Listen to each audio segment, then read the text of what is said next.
but I can't see us signing up anyone on a $100 million sign on 150 mil here in Australia. Far off that. Mate, here's a slab of VP. Thanks for joining us. Get to work.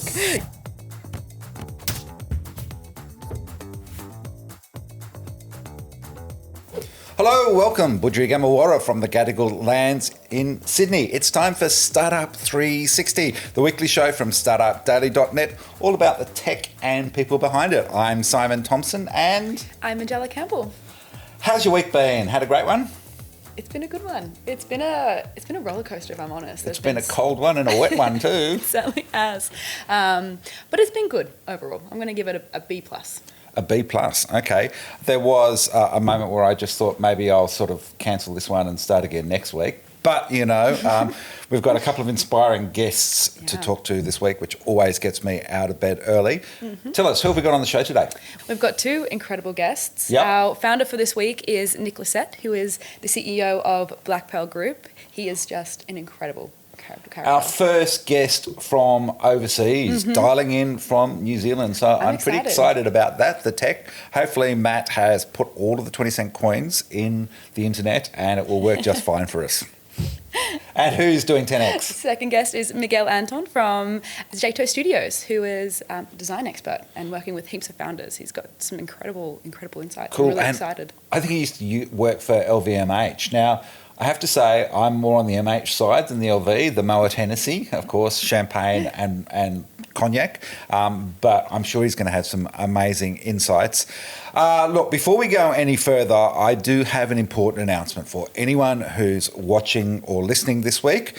Don't forget that today is the final day to submit entries for the Startup Daily Best in Tech Awards for 2025. But if you are freaking out as you watch or listen, then I am going to give you a couple more days, all right? A 48-hour extension until midnight on Sunday the 6th of July. I'm going skiing for the weekend, so it's not like I'm going to be looking at any of it. I'm hopefully going to be running down the hill very quickly at Perisher, or probably snow ploughing, since I haven't been for 2 years. But when I get back, I will have to shut the entry doors, and then we have to get our judges looking at all the entries. I know we're already heading towards more than 200, so I'm pretty excited. But I would love more, always love more. Want to see lots of great people nominated alongside the startups and the ideas. Regional people, up to you as well. But We spoke about this a couple of weeks ago, how we have to get around each other more. So this is a perfect time to do it. Absolutely. Now, let's talk about a couple of big things in the news this week that we covered on Startup Daily. One of them was philanthropy. Start Giving put out a report this week where he talked about how we have the most generous tech founders in the world. Isn't that great? It's amazing. I mean, you know, we've got some great examples in Mel, Cliff and Cameron from Canva, the company that's now heading towards a $57 billion valuation, but they've promised to give most of their money away. Yeah. Start Giving was founded by Daniel Petrie, the Airtree co-founder, and it encourages startups to set up ways to give back to society and the community. And I've seen lots of tech companies forming foundations. I remember Envato with Cyan and Collis very early on. They started the Envato Foundation. Of course, Atlassian has its foundation. Just a couple of weeks ago, we saw Pledge 1% celebrate its 10th anniversary. And Scott Farquhar, the co-founder and former co-CEO, he's taken over as chair of this Pledge 1%. And I think they've got about 19,000 companies around the world, 130 countries who are all doing this. But we often talk about that wealth transfer that's going to happen in a generational sense in the coming years. What's wonderful is to see how many Australian tech founders are already saying, I don't need all this money, I'm going to put it to good use. I think it's great. I think, what was the number? It was like 67.8% of the founders. Yeah. That's an incredible number. That's something to be proud of, I think. Especially when I think about 28% of the general population donates when it comes to taxpayers. I mean, I don't know about you, but I always sit down on June 30 and I count up, because I have a 2% threshold on my net income. Oh. And so I go and add up how much I've donated for the year. Yep. And if I haven't done it, I go and make sure I'm at 2%. So Perfect. There's a I felt like, a little bit like Santa in these various sort of causes and companies I support. Who has the money? Oprah. You get $100, you get $100, and all of those moments. I think it's really great. Now, before we go any further, I do want to mention that the important thing is that Vanta is supporting Startup 360. They help startups unlock more opportunities through automated compliance. So thank you to them. Big thank you, Vanta. Now, the other big V, of course, is venture capital. And there was another report out this week put together by Side Stage Ventures and a couple of others, looking at how Australian startups and founders are the most efficient when it comes to creating value from the capital deployed. I think it's great. I think that was... I don't know if that's surprising to me. I think we just get onto it. We are lean. Yeah. We are good. I mean, mind you, I did scratch my head when it said for every $1 billion invested, they created $1.22 billion unicorn companies. Because I'm sort of thinking, hang on, well, if you put $1 billion in, surely it's a $1 billion company. But no, I don't. I think they meant spread out across the field rather than, here's $1 billion, great, you've now got $1 billion company. Yeah, that got me too, but I trusted that I was just missing something. Yeah. Well, it often goes straight over my head, but that was a good one. Now, the other one, of course, that struck me was the sign-ons for AI. Can you believe it? Do you think this is true? I think this is like the Penrith Panther. The idea that you'll get $100 million as a sign-on to join... It's 150, isn't it? Well, 150 dollary dues, Australian. Wow. But that just sounds nuts. We're working in the wrong industry, so we got to go pack our bags. Because there was another post earlier in the week where I saw an Australian founder talking about how nuts it was that Meta was offering $400,000 AI engineering jobs. Just seemed completely epic. But what stood out in this story, which I just still think someone's going to say, no, this is bullshit. It's a lot of money. It's like, do I get your firstborn? And how much value can you create for the business from $100 million sign-on? Yeah, I think at that rate, what's the incentive to work? But I do want to point to what Bevan Slattery said on LinkedIn this week. Of course, Pipe Networks, NextDC, Megaport, Superloop, Soda, Subco, BioPixel, and CloudScene. The guy knows a little bit about starting tech companies. Yeah. But he says, if you want to understand why Australia will not be a leader in AI, and I think that's quite interesting because this week OpenAI has been out here sort of talking a big game about Australia. And he says, other than infrastructure, it's because we can't attract the talent. ASX proxy advisors vomit at giving CEOs $2 million worth of options for a global tech company. Imagine an ASX company trying to recruit talent in this space. The same funds that vote against ASX tech remuneration reports happily lap up shares in US tech and VC firms, offering 10 times the incentive. So Bevan was a little bit at, all of those people who are getting stuck into the ASX companies. Really interesting point, though, I thought. Australians always had a talent problem, I think, in general. I think that's very clear to say. Well, maybe, is that? I don't know.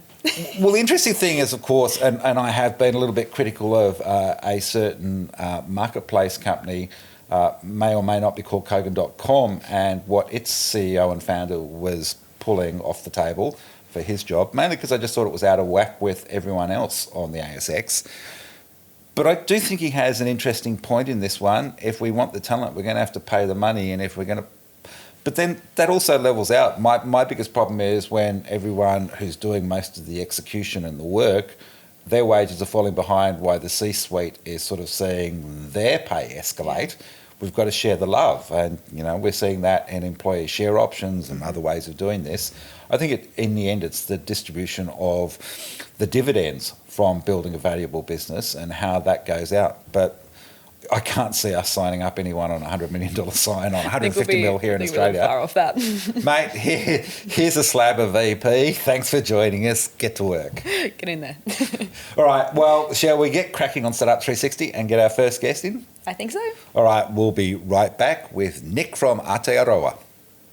Welcome back. You're watching Startup 360 with Simon Majella and our first guest, Nick Lissette, the CEO of the NXZ, sounds like a car more than a stock exchange, the New Zealand Stock Exchange listed Black Pearl Group. Nick, great to have you on the show.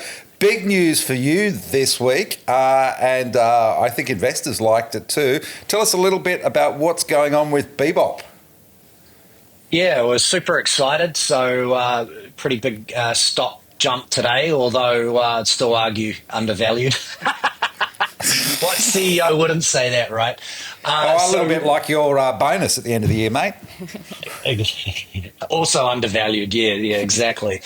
So I mean, Black Pearl Group, we're a data technology company, so we build software as a service products for small to medium-sized businesses in the US market. So we're a oddity in the fact that we don't have really any local customers, so we build for the US because, only 33 million small businesses there, so not a bad market to focus on. And the products we build are all around helping businesses solve that evergreen problem of helping you find your next customer affordably. So the sales and marketing products, and they're all got a strong backbone of AI driving those products. And I'll just pause there for a second because I'm sure some of the listeners are throwing up in their mouth a little bit because I'm a technology company and I mentioned the words AI.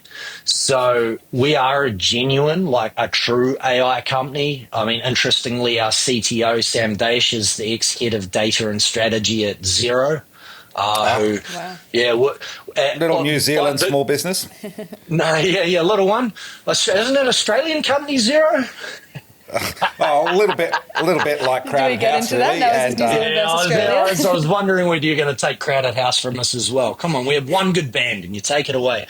Any which way. In fact, actually, a lot of our team were a part of that foundational AI team out of Xero that built our products. So our latest product's called Bebop, and the way to think of that is a little bit of like, it's called an augmented large language model. So like you think of a large language model like ChatGPT, except fed with a whole shit ton of sales and marketing data from like all through America, powered by a whole lot of agentic AI agents, research agents that are telling you everyone's LinkedIn posts, what the economic environment is, what micro and macro sort of environmental, business environmental factors could be influencing them, and taking all that data, and then you literally can get customers that have a need or want for your businesses in unlimited quantities at a click of a button, and probably more powerfully exactly what to say to them to align your product through to that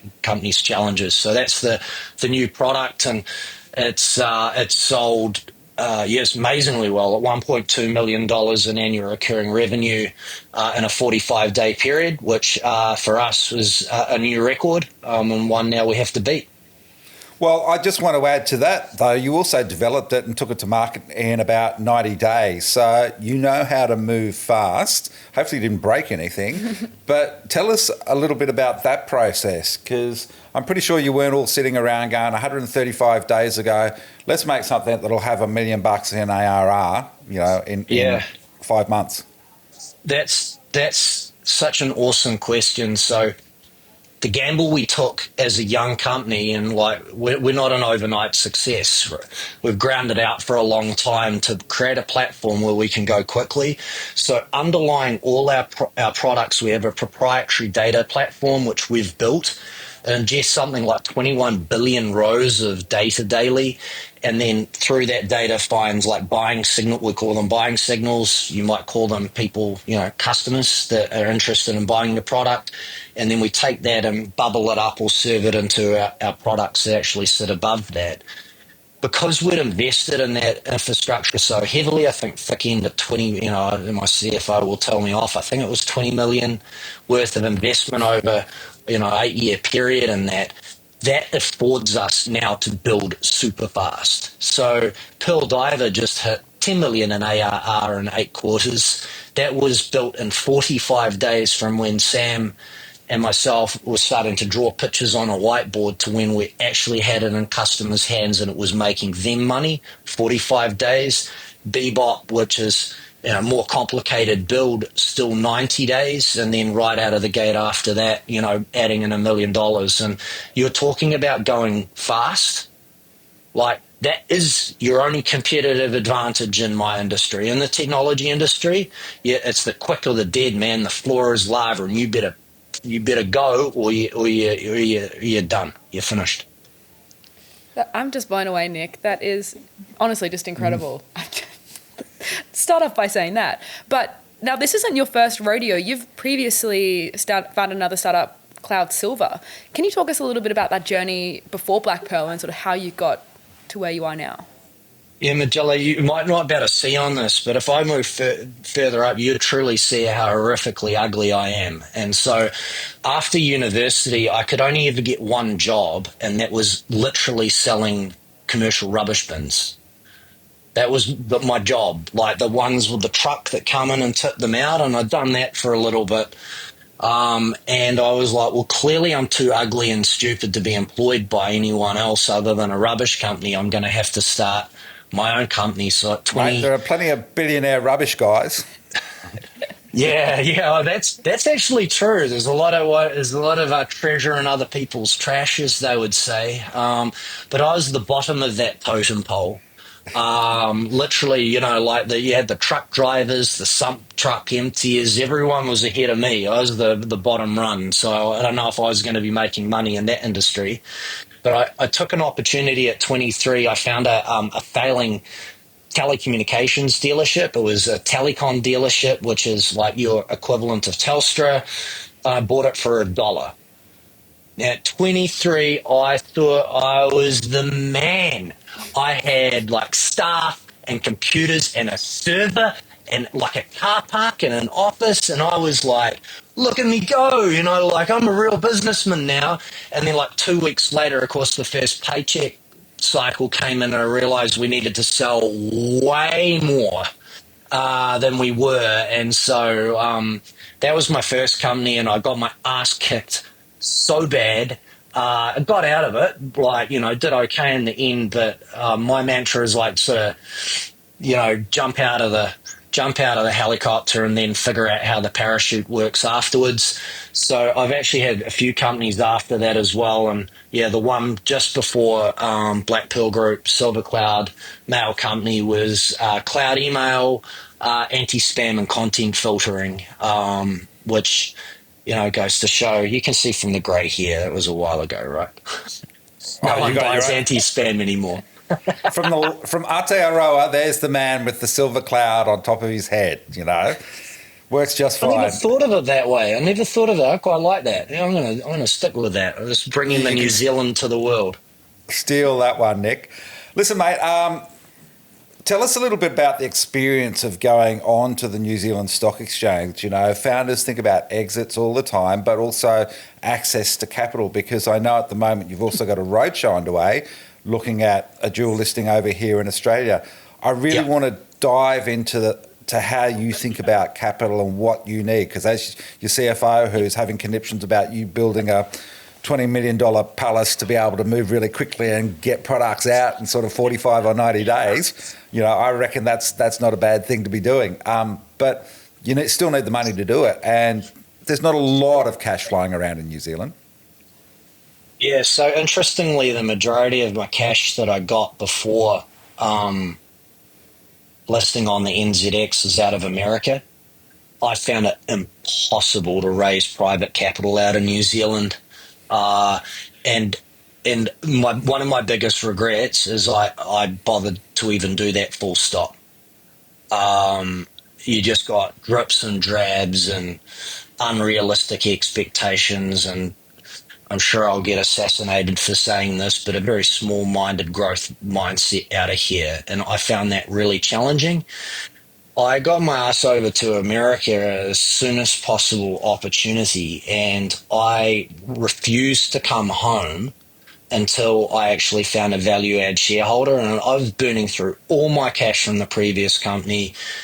I think I'd been there about 2 months at this stage, living in literally meth motels, and I'm not exaggerating because it was awesome stuff, and I didn't even need to sleep the whole 2 months. I'm kidding, but no, there was literally I was there, and there was 2 drug busts in 2 different hotels. It was the standard I was staying in, So it was rough. I had a young son at home, wife, and I was not bloody coming home until I found a value add investor, and I ended up getting introduced to, after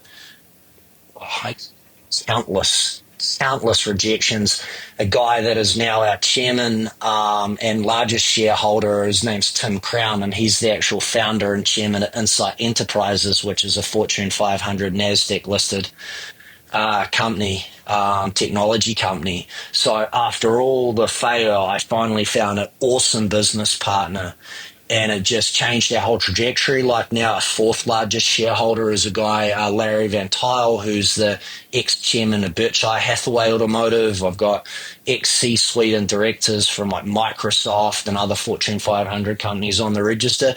So I had no problem raising capital out of the States. So then you'd go, why the hell did you list on the NZX, you muppet?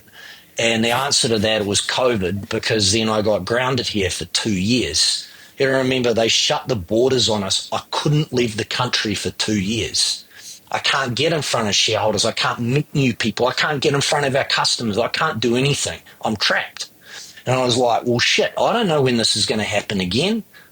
And I certainly didn't like the way, I don't like getting caged up. You might be getting this from me, Imagine if I had some serious amount of coffee before this, then you'd get the true me, right? And so I was like, well, I can't depend on my ability of traveling, so I need to make sure that we're going to have access to capital as I want to continue growing, and I want to grow. And so we did a very premature move onto the NZX, and we did it via a compliance listing, and we had $3 million worth of ARR when I did that. So wouldn't have even been allowed to look at the ASX building at that point, let alone, get on the exchange. We did a compliance listing, and what that did is gave us access to vanilla capital coming forward from there. And to the New Zealand market's credit, every time we've done a round here, we've been oversubscribed. So people are really good at participating in on rounds. It's just once on market, very poor liquidity when you're on the exchange. Incredible. Back in 2019, or between 2019 and 2022, you switched roles to become CTOs. And Yep. Can you tell us a little bit about that experience, working back on the product side and working engineers every day, and what it was like coming back to CEO after that? Yeah. So, my whole mantra, like I come from a team sports background, and as a New Zealander, I'll give you no points for guessing what my primary sport was. You don't get a nose like this, Well, maybe cricket. I did actually get sconed a few times, but I was a left-hand batsman, so it would have been that way. Anyway, Yep. I don't really care what job I do in the company. I'm only interested in about the team winning. If I have to clean the toilets with a toothbrush, I'll do it if that gets us over the line, right? So there was a point in time where I think every founder kind of comes to a point saying, am I the person for the job? And I was thinking about that, and of course at the time I'm dealing with all these ex-CEOs and directors from Microsoft. I mean, it was Microsoft specifically. They're very polished. They have these amazing contact networks. They've been there and done that. And I'm like, okay, well, maybe they're in a better position to run the company than me, and I need to get out of the way if that's the case. Now, I love the company. I'm here to win or die. You carry me out of here in a pine box, but I'm never giving up. So I moved to CTO. Why did I pick CTO? Is because I'm fascinated with taking products to market, fascinated with where latest technology is. Am I the same level as CTO as the one we have now, Sam Daish? No, I wouldn't be able to paint his toenails. I wouldn't be allowed near, but good enough to create some good products. And that was the hardest thing I ever did, because it felt like watching someone take this vehicle that people would put so much time and effort into, and basically just immediately stare it into the ditch and then make it worse. And I just every day, myself, the team, we just couldn't get our head around what was happening. The cash burn started going through the roof, these weird decisions on stuff, and I was like, I can't fucking take this anymore. And essentially just went like, you're gone, I'm back in, and I'm never like, I'm not going to do that twice. So that was my journey there. And like part of that, I think, shows that I don't mind doing what it takes to win. And on the other side of it, you know, like this is a company, I guess, like when you're the founder, a little bit of your DNA is in the company, and so that's naturally going to make it difficult for anyone else to come in and run. Mate, you sound like most of the Kiwis coming in from the side of the ruck, but I do want to ask you. I never once entered through the gate, and to my credit, again showing my age, I still play one game of rugby a year. And the game of rugby is for my old college, and we play our brother college. So I went to St. Pat's Silverstream, so there's a lot of ex-All Blacks, two current All Blacks from there, and then St. Pat's Town, which has pretty much everyone, a whole lot of Pacific Island rep players in it. And I play one game a year, and if you fall on the wrong side of the wall, I will still ruck you. Because that's still just so I will not apologize. I'm not apologizing. I'm like, that was great. That was an awesome rule. And I know that people got injured, but at the same time, awesome, you know? So there you go. Well, I'd never entered the ruck from the right side either. Aside from the fact that rugby teaches you to be crash through a little bit like a startup founder, what are the lessons that you've brought to the way you approach business and moving quickly, building, that sport taught you early on? You talked about the team side of it, always incredibly important. But what else? Yeah, so resilience. So if you speak, I actually hate that word. It's sort of like a word that sort of popped up and everyone talks about the importance of resilience these days. It sounds a little bit dolphin music. It is. I'm just like, I'm not fucking giving up. Just like, that's that. Like, I do not care what happens, I'm not giving up. And so sport's really good for conditioning that. And interestingly, like, my father's like been an awesome role model for me. He's a tough old rooster. I think when he was working, he only had one sick day in 30 years. And interestingly, that was not the day he went to get cancer cut out of him, and he turned up the next day. So when you got a dad like that, you kind of get, like he's tough, and so you're tough. If I got out for anything unacceptable at cricket, I used to have to run the fire breaks the next morning. So I had an amazing batting average for a long time. If I missed the tackle, Sunday morning, 6 a.m., you're up the fire breaks. So yeah, I didn't miss many tackles because I didn't put myself in position to do any. I got a bit in, but on a serious note, like the attitude you get from sports, especially as you go up and play top sports, and you're just like not going to lose.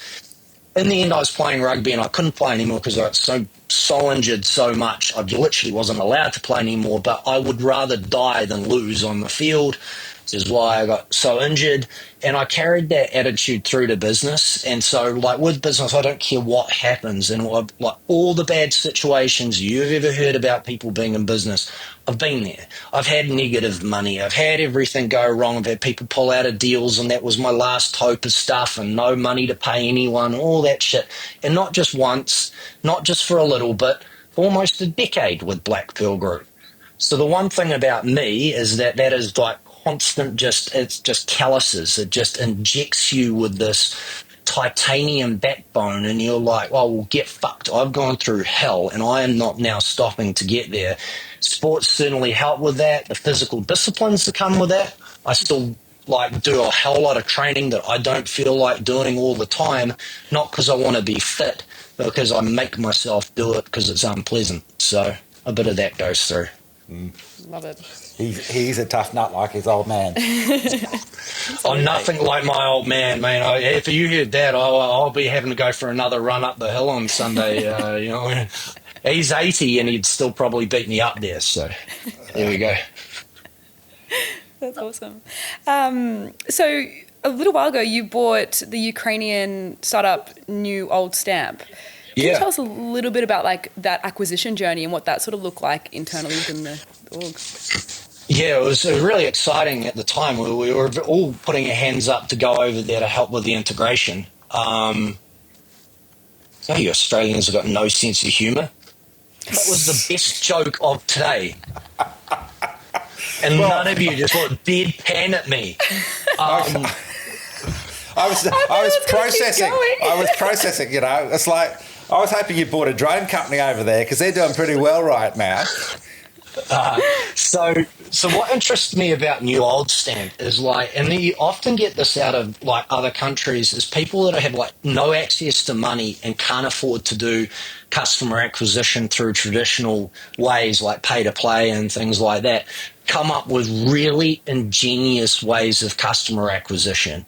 New Old Stamp had this has an amazing organic team where they managed to get like 1 million organic site visits going to that website annually, and all those website visits, because it's email signature, first name, last name, email address, job title, mobile number.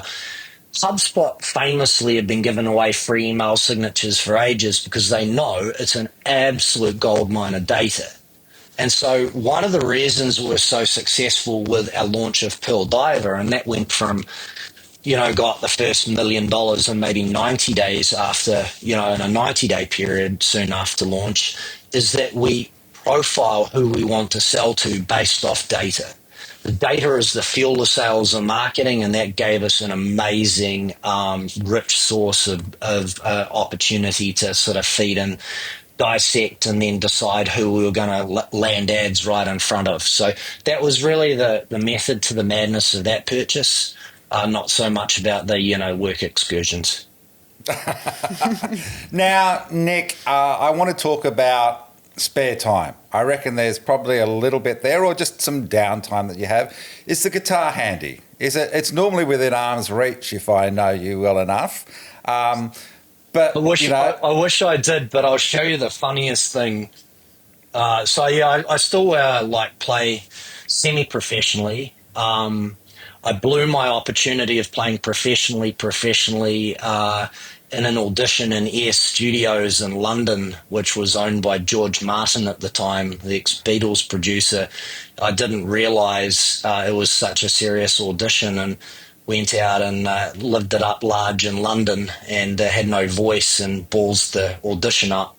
So I'm only semi-professional now, but I still play a little bit, and I play a bit of bass, and I try to play a little bit of drums, but I don't have anything here. I'm in my Auckland office, but I actually do have a bass in my office in Wellington.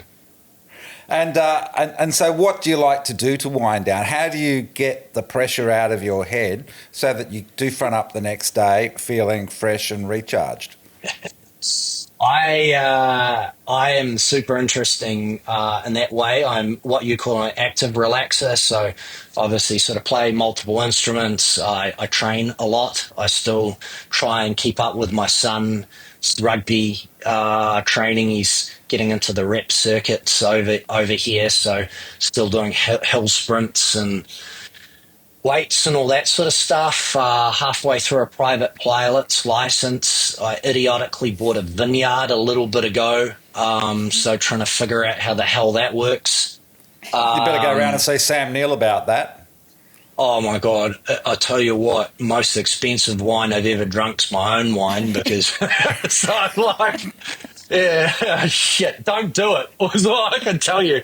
It sounds a whole lot more glamorous. And then I showed some of my friends, they were like, oh, you got a vineyard? And I took them around, and my friend Karen turned to me and goes, honestly, this is just a field of grapes. And I was like, you're right, it is. It's so unimpressive.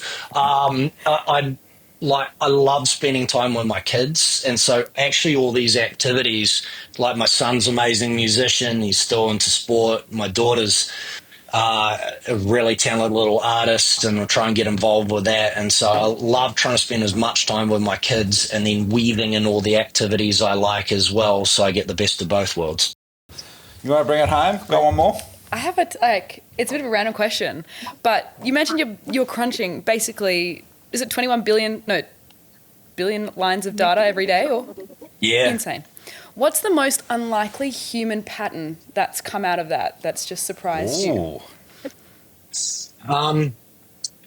You managed to shut this bloke up. That's a bloody good question. Yeah, that's a rare feat. I do talk a lot. So the earliest one that I saw, and this is like 8 years ago, which blew my mind, is we got down to predicting someone leaving a company with a 92% accuracy based off their email behavior. So one of our products is around email and doesn't look at the content of email. It's metadata behind the email, so you can see whether it's getting sent and whether it responded. And when people so 1 month before they handed in their resignation, we picked at 92% accuracy. You would see response rates literally fall off a cliff. So people mentally check out and for a period of times, and it was just crazy. It was like that for me was super interesting. Honestly, sometimes, so behind Bebop, there's AI that monitors how people are interacting with the product. And I'd try not to actually look too much at that, to be honest. You lose faith in humanity quickly. You know what kind of shit people are asking. The weirdest one we've got, I don't know if I'm allowed to say, fuck it. It's so funny. Someone like Bebop is like, finds customers for you, but in not the normal way, like a prompt way. And someone said, can you find me distributors that would sell jewelry made of human teeth in New York? Now, to Bebop's credit, it came out with a pretty amazing list of people specializing in goth jewelry and like all these like really interesting ones. But I saw that query and I was like, I never, ever, ever, ever want to meet this person in my life because, I need my teeth. Yeah, I'm not going to make any US administration jokes right now. You may want to go there again one day. Nick, so great to have you on the show from Black Pearl Group. Look forward to you coming over here and ringing the bell on the ASX maybe one day. We'll see, but all the best with that. Kia ora, tēnā ko. Really appreciate you on joining us on Startup 360. Take care, and it's great to have you as our first international guest from across the ditch. It's awesome to be on, and yes, I do anticipate to be back over shortly. And thank you for having me. It's been a real pleasure. Thank you. Pleasure. All right, we're going to take a quick break. We'll be right back with 10X. Hello and welcome back to Startup 360. We are joined with Miguel Anton, founder of Jeto Studios. Yeah. Welcome. It's great to have you here. Thank you so Hola. much. Hola. Thank you so much, guys. To kick off, would love to know a little bit about yourself. Tell us about your background. Okay. Tell us about the life. Okay, so just to explain, I'm from Spain. Yeah, I come here to Australia to improve my English because I was building my agency in Spain and I had a big issue with trying to expand to Europe, is that I don't speak English. So I decided to come to one country like Australia and start learn English and start again. That's the first time I've heard someone coming to Australia to learn English. Yeah. We speak a very different language. Yeah, I have a few options and I decided to discover Australia. So far from Spain, so it's interesting for us. Absolutely. That's so great. Yeah, Yeah. probably pick up a few bad habits along the way. Yeah, maybe, yes. Yeah. I said, I don't know how to say no worries, mate, in Spanish, but... Yeah. No te preocupes, tío. Yeah, see, no problem, mate. Spanish from Spain. Yeah. Look, I also, design is the most amazing space, and we've been talking about it recently, of course, with the OpenAI deal with the great Apple designer. Yeah. Tell us a little bit about Jeto Studio and how you think about design and what it means in a startup context. Yeah, I think design is, at the end, is the experience, is to understand the customer and connect that with the product, okay? So when you understand design, the biggest part is to understand all this experience, how the customer interact with what you are doing. And if we talk about OpenAI, about Johnny, I think, and it's my opinion, is because they are trying to create a new product because the computers probably were not ready for AI. So now maybe we need something completely new. No, it's not a computer. Something physical, you reckon? Probably physical. Yeah. probably physical, but the interaction with the product will be so different. Right. Maybe we don't need the screens, maybe we don't know, because our system wasn't ready for this. I was just kicking around the ball at the moment, warming up. You know, a little bit like playing Rafa, you know, where you just belt it back over the net a couple of times. Yeah. Should we 10x? Yeah. Yeah. Absolutely. So my first question for you is, previously you've worked at a lot of big studios, more enterprises. So you've got HP, Louis Vuitton under your belt. Can you tell us a little bit about, you know, what you've learned from working at those big companies and how that applies to startups? Yeah, I feel that what they do well is they understand their customers, they listen a lot to their customers, and they create systems to be more efficient. Okay, they have a lot of resources, and they work a lot with that resources in the best way. I feel sometimes startups, they try to focus on things, they don't have resources, okay? So they need to learn how to focus correctly in the most important task. Big companies, they can do it because they have resources, and probably it's the most important thing that I learned, because it's really similar how they work. Ruthless prioritization. Yeah. Biggest thing. Of course, LVMH and its CEO, Bernard, he kind of swaps with Elon Musk on being richest man in the world every now and then. I have been there when he became the richest man in the world. I was working there. So my question is, what's it like working for a company that has a sense of being big and powerful? I think that one of the most relevant things is that everyone knows you. So when you negotiate with suppliers or when you talk with another companies for having deals, partnerships is really easy. That's one of the biggest things. So you have the power, and that's easy for you to grow and to do what you want. Also, I think that you have more freedom to experiment sometimes. We have many departments that we experiment a lot. And I don't know, I was there when he became the richest man in the world, and it was funny. It's a funny story to tell everyone. It's not a bad moment, is it? It's funny. Yeah. That's a cool fact. Moving to a new country and starting a new business, what has that been like? Okay, I think that at the end, design my field is the same around the world, okay, because we are people, and maybe the difference between languages sometimes is difficult, like here, but in aesthetics, colors, how we feel, how we interact in our cultures, that is more Occidental in general, because there are many details, is so similar. But that's true that the language of the world in businesses is the English, and not the Spanish. So that's something really important. If you are from Spain and you try to connect with Italy, you have to use English. If you want to connect with Switzerland, that was my case for that example, is English, and in France in general, it's the same. Yeah. See, when I was at school, I learned Spanish, and my son is learning Spanish because it's the second most widely spoken language in the world after English. But then, of course, the funny part is, and you notice even just around Spain, it's like there are parts of Spain where they're speaking to you in Castilian and it sounds, they could be Scottish, you know, the accent is so thick and tough, and then it's different again. But I'm just anecdoting there. I want to go to Louis Vuitton. Okay. Is there a product that the world needs from one of the great design houses of the world? I'm just thinking, is there an LV Labubu, or what would you like to see I think that place make? That luxury, we have to understand luxury. Luxury is focused on a market that they have a lot of money in general, resources, so they want the best for themselves. It's a market that they don't care about money, they want quality. I was working there, and I think the quality is there. I think we work really hard to create good products. And I feel that the objective of that market is to supply that need, to supply the need that they want to be the customers. They want to be in another place in the society. So their job for these companies is to help them to be there.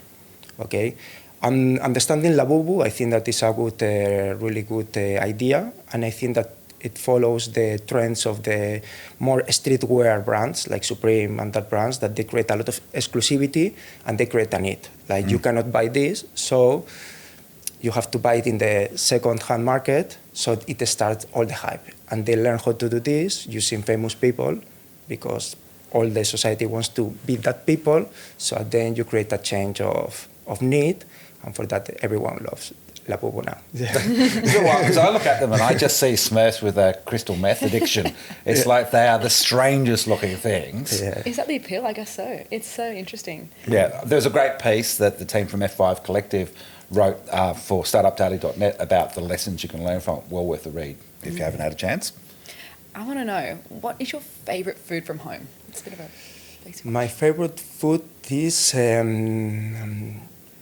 okay. Two. First, Spanish omelette. I love Spanish omelette. Classic. Really, really good. There is one place here in Sydney that prepares really good Spanish omelette. I was surprised. What is it? I don't remember the name, but it's near Town Hall. Okay. It's near Town Hall. Very cool. En casa.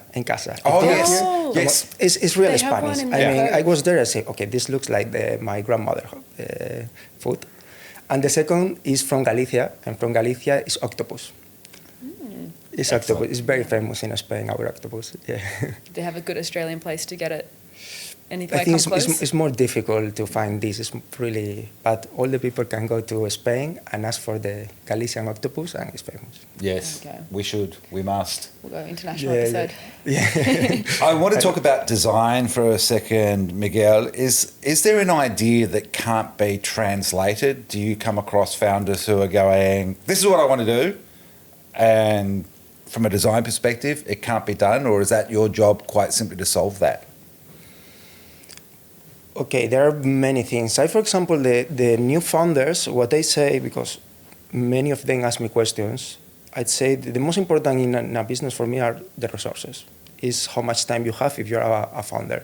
So sometimes you need to simplify everything and try to do something that works, and after with the time you start to improve that design, okay? So I think that's my answer in general. But design is really important because you listen what the customer wants and you adapt what you do for this customer. It's not only about colors. It's not about what I want to put or which colors I want to choose. It's which colors they like to use. So it's really completely the opposite idea that people has about design. When you look around at all the designs across the startup ecosystem, whether that be brand, UX, what's one mistake you just see everyone continue to make that you just go, come on guys, get this better? I think I will explain in a good phrase. People choose the colors for their brand like they choose the colors for their home. And that's the problem. That's the problem. I mean, Beige. I like red, for example. It's like, okay, but your customer likes red or not? And that's the biggest mistake. They choose the color because I love this color, but it's the opposite. It's what color your customer wants. That's the most important thing in design, is to listen at the end. So if they want something more luxury, you need to create a brand around this concept. If they want something completely, bold, you need to create something bolder. And that's really important. I'm going to follow on from that because one of the most fascinating thing about brand is that you can end up owning a colour. Like Veuve Clicquot, the champagne house, has a yellow that is their colour and you're not allowed to copy it. People try to, and they generally have a lot of lawyers coming after you. Coca-Cola, I mean, that's a brown liquid in a red can, and it's become synonymous. I'm always fascinated by the fact that you can create value in colour. Talk to me about the importance of colour when it comes to emotion. Okay, I think that first, as designers, we have one problem in colorimetry, and this that there are like 8 colors. There are not more colors. I mean, you can find new colors, but so you have red Ferrari, red Coca-Cola, you have many reds on the market. I think when you start to understand what your customer wants, you start to use these colors and start to create experience. At the end, design is a 360 experience about some ideas, and sometimes it's complex. But I think that before the people were working, or designers were working more in the emotions behind the colors. But now in a saturated market, sometimes you need to create a new color to be a new option on the market. So it's changing a little bit the idea about that color. You see in all the companies, energetic companies, companies that they provide electricity. If there are blue, red, all the countries have the same. There are not too many colors. So you have to choose a new option and try to build your brand around that option to be different. There was a fascinating study a couple of years ago, I think from some Sydney university academics who said that Australian companies like blue. They all go for blue in their colour. And so all Australian companies kind of look the same. Yeah. We're doing a bit of a rebrand at the moment, and we just looked around and go, oh my God, everything's blue. We love It's like blue. when you buy the blue car. Yeah. Everyone loves blue. It's possible because the two most favorite colors are red and blue. So people choose their color and they grow a company around that. And blue's the colour of innovation, right? Yeah, blue is the color of innovation. Oh, is it? Yeah, Miguel told me that. So There you go. now I look really smart. Yeah, yeah. I want to know, Miguel, what design trends are you excited about, or what are you seeing in the future? What do we expect? Okay, people don't like this in general. I love liquid glass from Apple. I love this style because I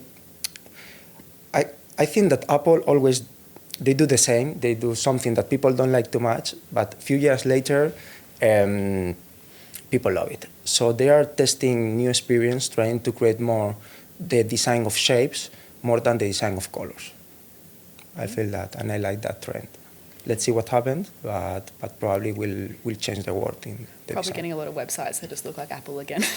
Yeah. Happens every time. Well, speaking of Apple, this is one of the things about design that has always fascinated me. When you pick up your Apple TV device, very simple, very intuitive, easy to understand. And then, of course, right next to it is the one that I want to throw against the wall every time because it has 783 buttons. What is the most complex and stupidly designed thing you've ever seen, aside from a TV remote? I think that's the many buttons. Many buttons. Sometimes I don't know what that means. So, and at the end we go to the same. How is the customer? The customer, our brain goes fast. We have many things in our mind. We want something simple. So really simple. And for that, Apple, they are very good. They understand the customer and they make the things simple for us. It's really effective. And that's, I think, the genius. Yeah. I just don't understand why they put... Do you have conversations... Because I think about Coco Chanel, speaking of fashion, who always said, take something off before you leave the house. You know, her idea was simplify your look. And I think design is about simplifying again, is it? And if when you go deeply, it's harder to do the things easy than the things complex. Because complex is I put everything there, like Baroque style, and simple, you need to understand exactly to choose everything. Yeah, excellent point. Yeah. Yeah. I was going to say that was I had the exact thing from Linktree founder when I was at Sunrise. He was like, do you know how hard it is to design for simple? And Well, it's true. Italian chefs to make, or Spanish chefs, to make really simple food requires a high degree of skill. Yeah. And normally our food is so simple for Yeah. that. But it's the perfect timing, the perfect temperature, everything. The perfect omelette. Yeah. Perfect omelette. That's 10 questions. No, I reckon we got don't two do me- more. Bugger it. 2 more. Yeah. Okay. I thought I was up to 10, so I was just sitting in here chilling. Your moment. You go next. I have enough. All right, I'll I have to think go of two. one more. What is the thing you looked at and fell in love with and said, I wish I designed that? That's a good question. Okay, any Apple device, I would love to design that because, I mean, I love design. So the most relevant thing for a designer is when you use people using your products or your brand or everything. So anything that all the people uses, I would love to have designed that. What about a rocket for Elon Musk? I say that in Seto Studios, and I say to everyone in there where we are, in Fish Barners, I said one day we will design spaceships. There you go. That's a good, I like for that sure. ambition. Yeah. I love that and will be a good objective for us. Because there is a big field, a big future for that, so we will be there. Wow, one day I'm going to know a rocket designer. This is cool. Yeah. It's one of my favorite things about you, Miguel. You're such a visionary and you've got such big ambitions for everything. I think it's truly great. Do you have a secret behind the vision, behind I love what keeps I you- do. I love you're what I do. driving? Yeah. I love what I do, and I choose to. This is my life, and I enjoy a lot. I'm like a kid. When I was a kid, I was drawing and painting all the time. For me, now it's the same. I found a way to do the same, but today. Yeah. So I'm going to finish with, who's your favourite Spanish artist? I'm going to guess... Picasso. It is Picasso? I don't need more than 10 seconds. Yes, because when Picasso was young, when he was like, I don't know, 15, 16 years old, if you look for his art in internet, he was very good on painting, but he was all his life trying to destroy all the idea of painting and trying to create something new. He has a phrase, I don't know if I can say it correctly in English, but he said, it took me 15 years to paint like Miguel Angel, the painter. It took me all my life to create my own style. Not to paint like a kid, that's the phrase. Yeah. Because the kids, they understand perfectly the archetypes of the drawing, and it's so good. It's these guys. I know the quote, and the thing I love about that I is love that Picasso. every critic who ever goes, oh, my kid could have painted that, goes back to the idea of simple design. That's to be exactly. that clever takes a lot of work. Yeah, completely agree. Miguel, muchísimas gracias. Thank you, Wonderful Simon. to have Thank you, you, on Majella. Startup 360. Thanks for joining us. No, thank you for inviting me. Thank you, guys. Well, that's it. You're going home to fill out the last couple of Best in Tech award entries. Yeah, I've got some nominations I've got to make for some people. So I want some legendary people in there, some industry leaders, all of those incredible people involved. Have a good weekend. I'm nicking off to the snow, as I said a little earlier. So hopefully I'll come back with both legs intact and we can do this all again next Friday. I'm looking forward to it. All right.